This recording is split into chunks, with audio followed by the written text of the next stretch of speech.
जी, question number 5, exercise 3.3, differentiation, grade 12 में।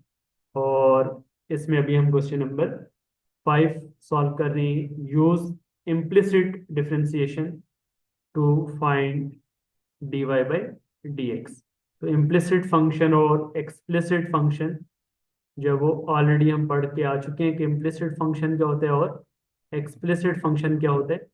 इसमें implicit function को यूज करते हुए आपने फाइंड करना है d y by d x. तो इम्प्लिसिट फंक्शन में आपके पास एक्स और वाई आपस में इंटरमिक्स होते हैं, ठीक है, इकट्ठे लिखे होते हैं। और उसकी आपके पास जो जनरल फॉर्म है इम्प्लिसिट फंक्शन की वो होती है f of x comma y is equal to zero. इस तरह से फंक्शन एक्स और वाई की फॉर्म में मिक्स्ड फॉर्म में लिखे हो तो आपके पास इम्प्लिसिट फंक्शन कहलाता है। अब इम्प्लिसिट फंक्शन को डिफरेंशिएट करने के लिए डायरेक्टली आप ऑपरेटर ऑपरेट कर देंगे। आपने फाइंड क्या करना है विद रिस्पेक्ट टू एक्स, तो आप दोनों साइडों पे ऑपरेटर ऑपरेट कर देंगे, डेरिवेटिव फाइंड करेंगे विद रिस्पेक्ट टू एक्स। तो ये आ जाएगा x square plus y square और डेरिवेटिव ऑफ 25। तो ये बनेगा एक्स स्क्र का डेरिवेटिव आ जाएगा according to power rule 2x, power की बेस का अगेन डेरिवेटिव 1 आ जाएगा। प्लस वाई स्क्र पे आप पावर रूल लगाएंगे तो पावर स्टार्ट में पावर में 1 माइनस, लेकिन इस केस में पावर की बेस का डेरिवेटिव 1 नहीं आएगा क्योंकि यहाँ पर y है और यहाँ पर x है। वो अगर दोनों वेरिएबल सेम हो तो देन उसका डेरिवेटिव क्या आ जाता है, 1 आ जाता है। तो पावर की बेस का दोबारा डेरिवेटिव लेंगे तो d y by d x आ जाएगा। और राइट साइड पे जब आप कॉन्स्टेंट का डेरिवेटिव लेंगे तो कॉन्स्टेंट का डेरिवेटिव क्या आ जाएगा, जीरो। अब यहाँ तो से चेन जब रूल आप अप्लाई कर सकते हैं। जी, चेन रूल अप्लाई कर सकते हैं इस पे। नहीं इसमें चेन रूल के बगैर डायरेक्टली आप बस इक्वेशन को डिफरेंशिएट कर लेंगे, उसके बगैर ही हो ठीक है। जाएगा, ठीक है। तो यस सर। इसमें d y by d x को जब आप सेपरेट करेंगे तो प्लस 2x, राइट पे आएगा तो माइनस 2x हो जाएगा। और देन फिर d y by d x की वैल्यू को सेपरेट करेंगे तो माइनस 2x अपॉन 2y, और कट करेंगे 2 कैंसिल हो जाएगा। तो हमारे पास d y by d x का आंसर आ जाएगा minus x upon y. Minus x upon y हमारे पास ये क्वेश्चन नंबर 5 का जो फर्स्ट पार्ट है उसका आंसर आ जाएगा। तो ये हमारा क्वेश्चन नंबर 5 का एक पार्ट हो गया। इसी क्वेश्चन का क्वेश्चन नंबर 5 का बी पार्ट है। और बी पार्ट में हमारे पास फंक्शन है x y into 2x plus 3y is equal to 2। और इसमें बेशक आप पहले इनको मल्टीप्लाई कर लें, और या फिर दूसरा मेथड है कि आप इस पर डायरेक्टली ऑपरेटर ऑपरेट कर लें। तो ज़्यादा बेहतर है कि आप इसको पहले मल्टीप्लाई कर लें। तो मल्टीप्लाई करेंगे तो ये हो जाएगा 2x² इंटू वाई, और प्लस इसको मल्टीप्लाई करेंगे तो ये हो जाएगा 3 इंटू एक्स वाई स्क्र। अब आप ऑपरेटर ऑपरेट करेंगे with respect to x, differentiate करेंगे तो d by d x of 2x² y को अलग डिफरेंशिएट कर लें, या पहले ऑपरेटर लिखें उसके बाद इसको अलग अलग कर लेंगे। प्लस 3x वाई स्क्र को अलग, और राइट साइड पे 2 का डेरिवेटिव, 2 कॉन्स्टेंट है तो 2 का डेरिवेटिव क्या आ जाएगा, जीरो आ जाएगा।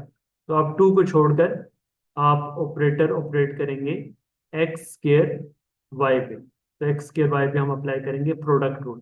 और इसी तरह 3 को छोड़कर आप ऑपरेटर ऑपरेट करेंगे x y² पे, और यहाँ पर भी हम क्या करेंगे, प्रोडक्ट रूल अप्लाई करेंगे। तो 2 बाहर आ गया, तो एक्स स्क्र वाई को डिफरेंशिएट करने के लिए एक्स स्क्र को छोड़कर derivative of y plus sir इसमें तो वाई हम सिंपल एडिशन ही करेंगे। एडिशन इसकी पॉसिबल। मतलब कि इस तरह के 2 है और आगे एक्स, एक्स को 2x लिख दें इस तरह करके। एक्स को नहीं नहीं, आपने आपके पास बेसिकली ये मल्टीप्लाई हो रहा है ना, तो इस पे अब ऑपरेटर जी। ऑपरेट हो रहा है। तो अब जब ऑपरेटर ऑपरेट ठीक हो है। रहा है तो उसमें फिर हमने पढ़ा है कि जब प्रोडक्ट फॉर्म में होता है तो कॉन्स्टेंट को बाहर लिखकर वेरिएबल पे ऑपरेटर ऑपरेट करते हैं। तो अब ये दोनों ठीक है। वेरिएबल आ रहे हैं, ठीक है।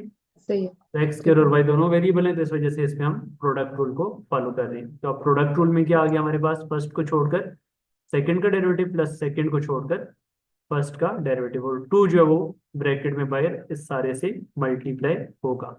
इसी तरीके से +3 को छोड़कर जो दूसरी हमारे पास एक्स वाई स्क्वायर है, इसमें भी हम क्या करेंगे, इसमें भी प्रोडक्ट रूल को फॉलो कर रहे हैं। तो अब यहाँ पे आप क्या लिखेंगे, एक्स को छोड़कर derivative of y square plus y square को छोड़कर डेरिवेटिव ऑफ एक्स, और राइट साइड पे टू का डेरिवेटिव हमारे पास 0 आ चुका है।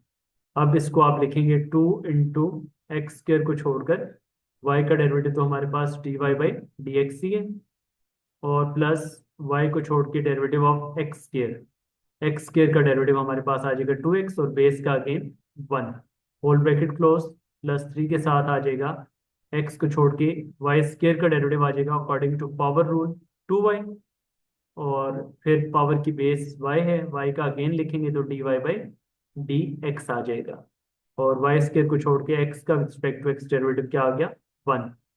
अब आप यहाँ से उन टर्म्स को सेपरेट करेंगे जिन टर्म्स के अंदर dy बाई डी एक्स आ रहा है। तो जो dy बाई डी एक्स वाली टर्म्स है वो सारी की सारी आप, दो ही टर्म्स हैं उन दोनों को लेफ्ट पे लिखेंगे, और बाकी जो दो टर्म्स हैं जिन दो टर्म्स में dy बाई डी एक्स नहीं आ रहा उसको आप क्या कर देंगे, राइट पे शिफ्ट कर देंगे। तो दो टर्म्स है हमारे पास dy बाई डी एक्स वाली, वो हमारे पास लेफ्ट साइड पे ही है, तो 2x square dy by d x plus 6xy dy by d x plus 4xy right पे आएगा तो -4xy, और प्लस 3y स्केयर राइट पे आएगा तो -3y स्केयर। तो dy by d x common आ जाएगा, तो 2x square plus 6xy into d y by d x, और यहाँ पे आएगा -4xy -3y स्केयर। तो d y by d x को जब आप सेपरेट करेंगे तो ये आ गया -4xy -3y square divided by 2x square plus 6xy। Common क्या आएगा, न्यूमरेटर में आप कॉमन ले लेंगे यहाँ पे, जी न्यूमरेटर में आप कॉमन ले लेंगे -y कॉमन ले लें, ब्रैकेट में आ जाएगा 4x प्लस 3y, और डिनोमिनेटर में आप कॉमन ले लेंगे डिनोमिनेटर में 2x, 2x कॉमन आ जाएगा तो ब्रैकेट में बचेगा x प्लस 3y। तो ये हमारे पास finally dy by d x का आंसर आ जाएगा। ये हमारा क्वेश्चन नंबर 5 का बी पार्ट यहाँ पे कंप्लीट हो गया।